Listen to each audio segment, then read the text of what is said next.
Hier, nos aînés se sont battus pour l'indépendance. Aujourd'hui, notre génération est appelée à poursuivre un autre combat, celui de la justice, de l'égalité, de la dignité humaine, de la démocratie et de la bonne gouvernance. Car l'indépendance ne trouve son véritable sens que lorsque chaque citoyen peut vivre dignement du fruit de son travail, lorsque les droits de chacun sont respectés, lorsque les institutions servent le peuple et lorsque l'avenir est ouvert à tous. Malheureusement, ce n'est pas le cas dans notre pays. Nos jeunes diplômés voient leurs espoirs se heurter au chômage et à l'absence de perspectives. Des travailleurs honnêtes peinent à joindre les deux bouts, malgré leurs efforts quotidiens.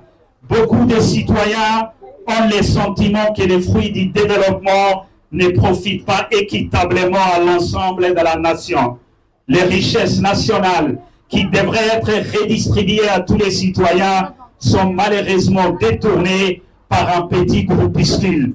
Face à cette réalité, nous ne devons ni céder au découragement, ni sombrer dans la résignation. L'histoire nous enseigne que les périodes les plus difficiles précèdent souvent les plus grandes transformations. Aujourd'hui, plus que jamais, nous devons nous armer de patience, d'endurance, de courage et de patriotisme. Nous devons poursuivre sans relâche notre travail de sensibilisation, d'organisation citoyenne et d'éveil des consciences. Je lance un appel solennel aux travailleurs du public, à ceux du secteur privé et aux forces de défense et de sécurité de notre pays, aux femmes et aux hommes qui, chaque jour, par leur labeur, font vivre notre économie et nos institutions. Nous vous invitons à accompagner la lutte non violente que nous menons pour vos aspirations légitimes à davantage de justice, d'égalité et de progrès, afin que les changements puissent s'opérer dans l'unité nationale, la paix civile et la cohésion sociale. Je m'adresse aux étudiants de l'université, aux jeunes diplômés sans emploi, aux jeunes des quartiers et des villages qui rêvent d'un avenir meilleur. Je m'adresse aux médecins, aux infirmiers et à tous les professionnels de la santé qui servent notre population malgré les difficultés du quotidien.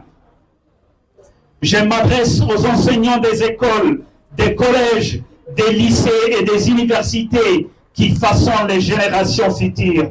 Je m'adresse aux commerçants, aux entrepreneurs, aux opérateurs économiques, aux artisans et aux investisseurs qui contribuent à la création des richesses et d'emplois, ainsi qu'à tous ceux qui participent à la vitalité de notre position stratégique. Je m'adresse aux propriétaires et aux travailleurs des transports publics qui assurent chaque jour la mobilité de nos citoyens et qui subissent aujourd'hui de plein fouet l'augmentation des prix du carburant.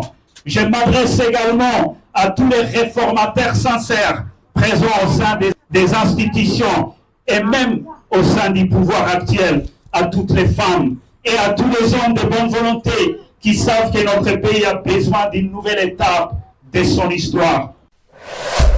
Aux forces vives de la nation, l'heure est venue de nous rassembler autour d'un projet commun pour notre nation. Nous vous invitons à nous rejoindre massivement afin de préparer ensemble une transition civile apaisée, inclusive et démocratique fondée sur le dialogue, le respect mutuel et l'intérêt supérieur de la nation.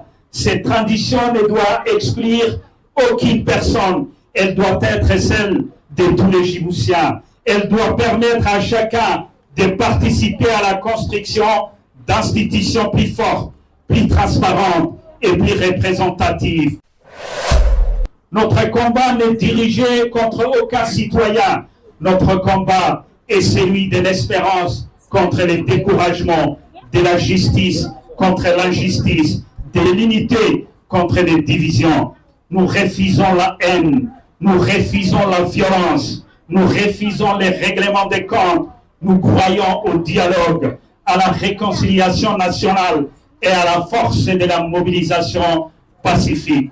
En ce jour de commémoration de notre indépendance, renouvelons notre engagement envers la République et envers les générations futures. Demain, ensemble dans la paix, dans l'unité, dans la fraternité, nous bâtirons un Djibouti plus juste, libre, prospère et plus respectueux à tous ses enfants. Vive l'unité nationale, vive la République de Djibouti,